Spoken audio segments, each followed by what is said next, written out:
Hello, hello! Tanghali ang time. Ayan na po dahil minamiss ko ang aking bayang sinilangan. Ayan, kakain po tayo ng specialty ng mga Kapampangan.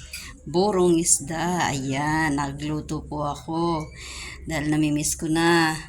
At meron po tayong sigarilyas, bigay ng kapitbahay. Ayan.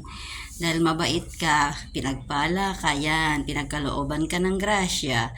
At naglaga po ako ng ampalaya, pritong talong, at may tira pa po kaming manok. Yan, para kay Bunso, sigurado, hindi na naman kakain ng gulay. Kaya panigurado, sa kanya yung manok, kaya malapit na po siyang lumipad at magkaroon ng pakpak. So, ayan po ang aming pagkain ngayong tanghalian. Kain na po tayo.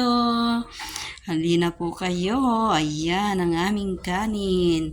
Aming ulam for the lunch. So ano pa po bang inaantay natin? Kain na po. Halina kayo at samahan nyo kami. Maraming salamat sa panonood.